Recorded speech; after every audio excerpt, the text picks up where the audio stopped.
My name is Melanie McField, and I'm the founder and director of Healthy Reefs for Healthy People. We work in this beautiful Mesoamerican reef, which is Mexico, Belize, Guatemala, Honduras. And we developed the report card framework for coral reefs for how to evaluate the health of these beautiful ecosystems. Amazing. Yeah. Tell me about you. What's your favorite coral reef answer. animal? Yes. Okay, so I don't know. At the moment, that changes, right? But at the moment, I'm just infatuated with the Caribbean king crab. Oh. We have a mariculture restoration project, like trying to restore herbivory on the reef and hopefully making it a viable restorative livelihood for people to be able to grow these valuable crabs, and they're pretty cool. Amazing, amazing. Nice. I'm Alex. I'm with WCS and I'm part of the MERMAID team. MERMAID is a global coral reef data platform, and I'm supporting all the capacity building, all the training, all the strategic partnerships to grow this network of monitoring around the world. And we're supporting the Global Fund for Coral Reefs, which has some projects here.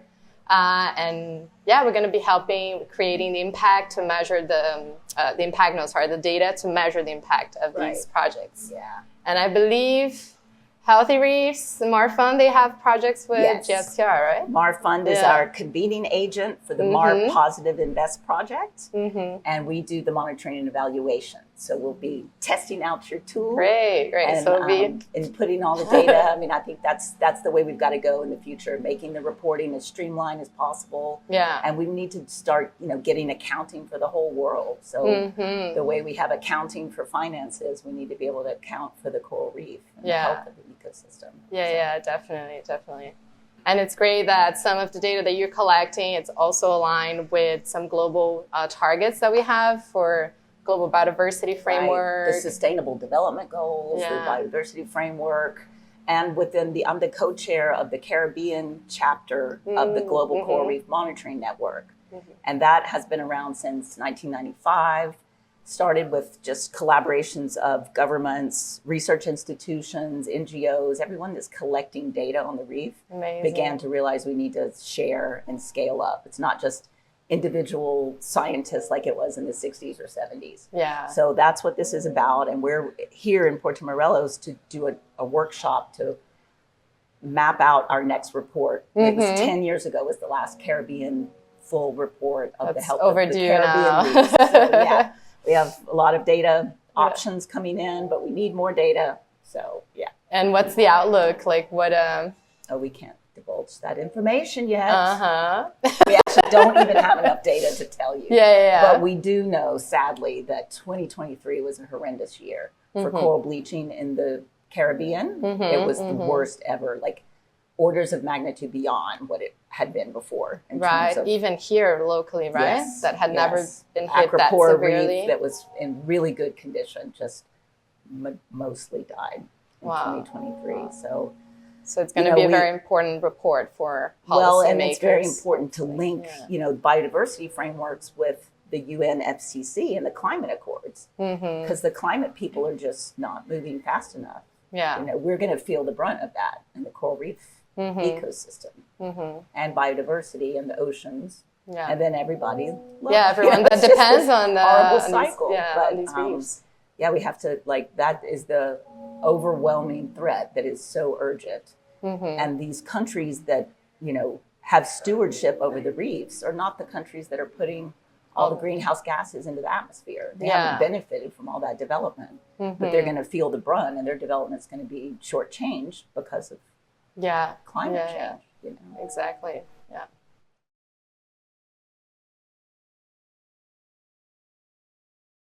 So the GFCR has a pretty wide portfolio of projects, including here in the Mesoamerican Reef.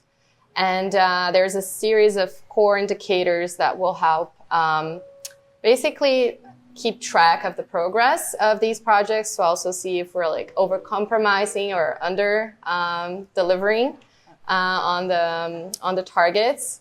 So these core indicators will be really fundamental to show to investors that reef positive businesses work and they have positive impacts both on reefs and on the communities, and they can generate revenue. So they are a good economic pathway. And so with WCS and MERMAID, we're helping GFCR to gather data on all this portfolio. And with that, we're going to help also streamlining all the reports generation so they can better target the support and training needed and capacity building and incentivize more businesses to be generated. And a key part of the indicators are the ecological indicators. Right. And these ecological indicators, they align quite nicely with the global biodiversity framework and also with the monitoring data for the GCRMN. Right. Like live coral, hard coral cover, microalgae cover, fish biomass. And I know fish biomass, for instance, is a critical component here for the Caribbean. Yes. And I guess you guys probably do a lot track of that. And so that is our 4 indicators of reef health include those same ones. We break it down into herbivorous fish biomass and commercial fish. So it's not all the fish, but it's those 2 groups that we can kind of target. How are the fisheries doing? It's a proxy for that. And then herbivory being such a critical process on the reef. So yeah, it aligns perfectly. So the monitoring, that's good. It's so expensive to go out and collect data. So that same data is used for multiple purposes. Yeah, that's really nice. Yeah. And it's just important that everyone who's involved in conservation and the data sharing, I think it's important that everyone involved in the data collection and the reporting also shares the data. So it can be used for all these different uses because we need more effort, more research, and more conservation. Yeah. Do more with less, I guess. Exactly. I think the GFCR framework, and because that is a financing mechanism, having the GFCR recommend strongly to their participating agencies that they share all of the data openly with the Global Coral Reef Monitoring Network. Yeah. That's one of the key things because it should happen anyway, but sometimes there's some blockages even within governments. And I think we need to, address those kind of head on and discuss them and make everyone realize. I think sometimes it's just kind of bureaucracies that get in the way. Yeah. And we don't have time for that. Exactly. Yes. And we have good intentions with this data to better the world, right? Unfortunately, the data itself has no, commercial. Yeah, exactly. It's not like pharmaceutical data that's going to cure cancer and make billions of dollars. This is data that we need to understand the reefs to better manage them and conserve them. So hopefully this initiative, both the GFCR framework and GCRMN reports will promote this open access way for data for coral reefs that we really need. We really need to start sharing more. And it's just so much effort is being spent on tracking down data and trying to get permission to use it again and again. Yeah. But it's for the same purpose. So it's wasting effort and time. Yeah, I agree.